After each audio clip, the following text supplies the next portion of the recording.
میں سے ایک بات یہ، اس وقت ہماری ساری قوم جن چند پریشانیوں کو خود پیدا کر کے خود جھیل رہی ہے، انہی میں سے ایک ٹریفک سسٹم، ٹریفک انکنٹرول سسٹم کے نتیجے میں سارے انسان پریشان، ہر انسان جو ہے وہ گالیاں دے رہا ہے دوسروں کو اور خود بھی وہی کرتا رہتا ہے۔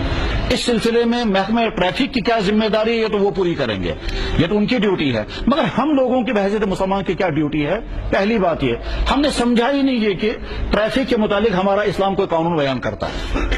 اللہ کے نبی علیہ الصلوۃ والسلام نے فرمایا ہر جگہ نماز پڑھنا درست سوائے چند جگہوں کے، سڑک میں نماز مت پڑھنا۔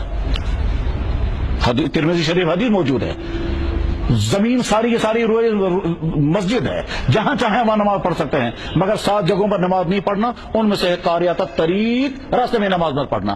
جو نبی راستے میں نماز پڑھنے کی اجازت نہ دے، وہ نبی راستے میں ریڑھی لگانے کی، راستے میں گاڑیاں کھڑی کرنے کی، راستے میں بیٹھنے کی، راستے میں جلسہ کرنے کی، راستوں میں فنکشن منانے کی کیسے اجازت دے سکتا ہے؟ تو وہ ہمیں ذہن میں بھی نہیں ہے ہم کو غیر شرعی کام کر رہے ہیں۔ اس لیے ہم سمجھیں کہ راستوں کا غلط استعمال غیر شرعی ہے۔ راستوں کا غلط استعمال کیا کیا ہوتا ہے؟ راستوں میں گاڑی کھڑی کرنا، راستوں میں دکانیں لگانا، راستوں کے اندر فنکشن کرنا، راستوں کے اندر کھیلنا، راستوں کے اندر میٹیریل ڈالنا، چاہے وہ کنسٹرکشن کا میٹیریل کچھ اور، راستوں کے اندر کرکٹیں کھیلنا، یہ سارا کا سارا اسلام کے خلاف ہے۔ اسلام یہ کہتا ہے کہ اللہ کے نبی علیہ السلام نے فرمایا ایاکم والجلوس فی الطرقات، خبردار راستوں میں مت بیٹھنا۔ ایاکم والجلوس فی الطرقات، بخاری میں حدیث، خبردار راستوں میں مت بیٹھنا۔ صحابہ چونک گئے، حضور فرما رہے خبردار راستوں میں مت بیٹھنا، ڈراتے ہوئے آپ نے فرمایا، بالکل ایسے ہی جیسے ہم کہیں گے خبردار آگ سے بچ کر کے رہنا، ٹھیک ہے؟ تو اسی طرح سے آپ نے فرمایا ایاکم، خبردار راستوں میں مت بیٹھنا۔ صحابہ نے عرض کیا یا رسول اللہ کبھی مجبوری ہوتی ہے بیٹھنے کی؟ آپ نے فرمایا اگر راستوں میں بیٹھنا ہی مجبوری ہے تو راستے کا حق ادا کرنا۔ عرض کیا حضرت راستے کا حق کیا ہے؟ فرمایا گزرنے والوں کے لیے رکاوٹ مت بننا۔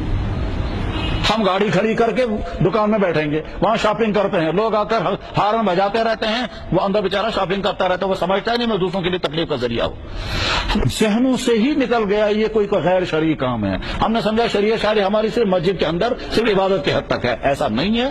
اسلام مکمل دین، زندگی کے تمام شعبوں کے متعلق مکمل گائیڈ کرنے والا دین ہے۔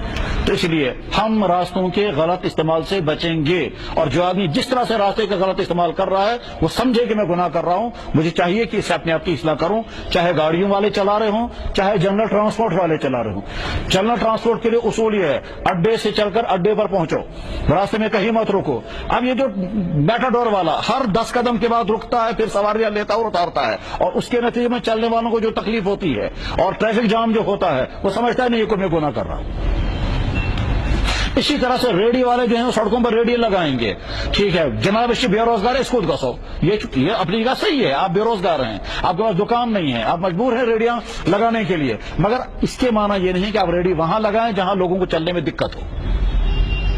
کتابوں میں تو یہاں تک لکھا ہے جو گاڑیوں کے لیے راستے ہیں ان میں پیدل مت چلنا، اور جو پیدل چلنے کے لیے راستے ہیں ان میں گاڑیاں مت چلانا، اور جو بیٹھنے کی جگہ ہیں وہاں گاڑیاں کھڑی مت کرنا۔ کتابیں یہاں تک لکھا ہوا۔